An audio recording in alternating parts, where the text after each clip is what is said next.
നമസ്കാരം. ഇന്നത്തെ ടോപ്പ് 5 വാർത്തകളിലേക്ക് സ്വാഗതം. ഭൂപതിവ് ചട്ടഭേദഗതിക്ക് സംസ്ഥാന മന്ത്രിസഭയുടെ അംഗീകാരം. അനധികൃത സ്വത്ത് സമ്പാദന കേസ് എം.ആർ. അജിത് കുമാറിനെതിരായ വിജിലൻസ് കോടതി വിധി ഹൈക്കോടതി സ്റ്റേ ചെയ്തു. ഇന്ത്യ ചൈന അതിർത്തി തർക്കം ജാഗ്രത തുടരും. ചൈനയുമായുള്ള ബന്ധം യുഎസിന് പ്രധാനം. 6 ലക്ഷം വിദ്യാർത്ഥികൾക്ക് യുഎസ് സർവകലാശാലകളിൽ പ്രവേശനം അനുവദിക്കും. അഭ്യൂഹങ്ങൾക്കിടയിൽ IPL നിന്ന് വിരമിക്കൽ പ്രഖ്യാപിച്ച് അശ്വിൻ. വാർത്തകൾ വിശദമായി.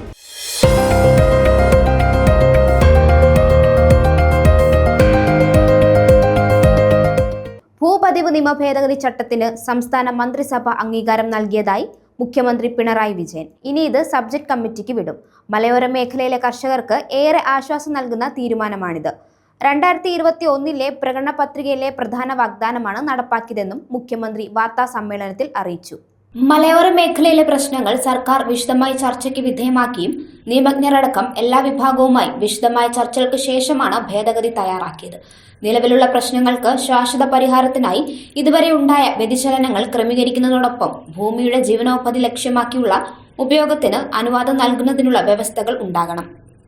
അഡ്വക്കേറ്റ് ജനറൽ, റവന്യൂ, വ്യവസായ, ധനമന്ത്രിമാരുടെയും ചീഫ് സെക്രട്ടറി അടക്കമുള്ള ഉന്നത ഉദ്യോഗസ്ഥരും പരിശോധിച്ച ശേഷം വിവിധ തലത്തിലുള്ള യോഗങ്ങൾ ചേർന്നാണ് ചട്ടങ്ങൾക്ക് അന്തിമ രൂപം നൽകിയത്.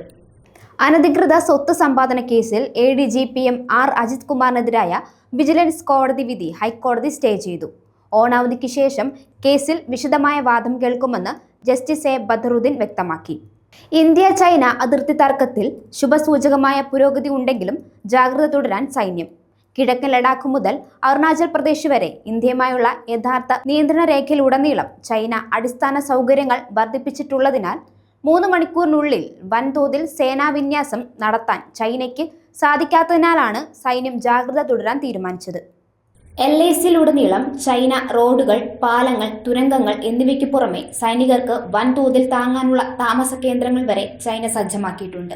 അതിനാൽ നിലവിലെ തീരുമാനപ്രകാരം 150 കിലോമീറ്റർ അകലേക്ക് സൈനികരെ പിൻവലിച്ചാലും ചൈനയ്ക്ക് 3 മണിക്കൂറിനുള്ളിൽ അതേ സ്ഥാനത്ത് തിരിച്ചെത്താനാകും. ഈ ഭീഷണി നിലനിൽക്കുന്നതിനാലാണ് സൈന്യം ജാഗ്രത തുടരാൻ തീരുമാനിച്ചത്. ചൈനയുടെ ഭാഗത്ത് 45,000 മുതൽ 50,000 വരെ സൈനികർ LAC സമീപത്തായി ഉണ്ടെന്നാണ് കണക്കാക്കുന്നത്.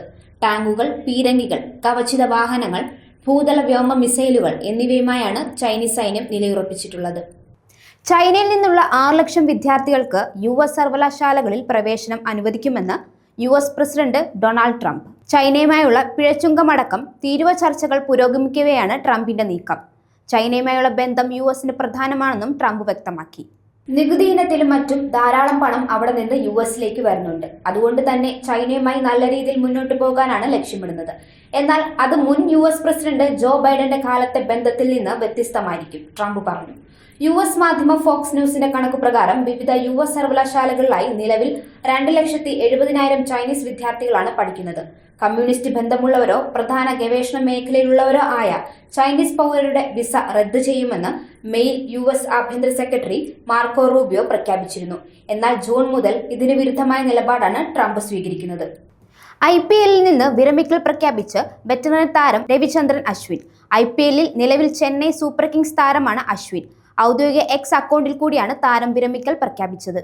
അശ്വിനെ കൈമാറ്റം നടത്താൻ ചെന്നൈ ശ്രമിക്കുന്നെന്ന അഭ്യൂഹങ്ങൾക്കിടെയാണ് വിരമിക്കൽ. ഇന്ന് വിശേഷ ദിവസമാണ്. അതുകൊണ്ട് തന്നെ വിശേഷമായ ഒരു തുടക്കവും. എല്ലാ അവസാനങ്ങൾക്കും ഒരു പുതിയ തുടക്കം ഉണ്ടാകുമെന്നാണ് പറയുന്നത്. IPLൽ എന്റെ സമയം ഇന്ന് അവസാനിക്കുന്നു. പക്ഷേ വിവിധ ലീഗുകളിൽ കളിക്കാനുള്ള എന്റെ സമയം ഇന്ന് ആരംഭിക്കുകയാണ്. വർഷങ്ങളായി എനിക്ക് നൽകിയ അത്ഭുതകരമായ ഓർമ്മകൾക്കും ബന്ധങ്ങൾക്കും എല്ലാ ഫ്രാഞ്ചൈസികൾക്കും നന്ദി. പ്രത്യേകിച്ച് IPL സംഘാടകർക്കും BCCIക്കും ഇതുവരെ നൽകിയതിനെല്ലാം നന്ദി പറയാൻ ഞാൻ ആഗ്രഹിക്കുന്നു. മുന്നോട്ടുള്ള ജീവിതം ആസ്വദിക്കാനും പരമാവധി പ്രയോജനപ്പെടുത്താനും ഞാൻ ആഗ്രഹിക്കുന്നു, അശ്വിൻ Xൽ കുറിച്ചു. വാർത്തകൾ അവസാനിച്ചു. നന്ദി.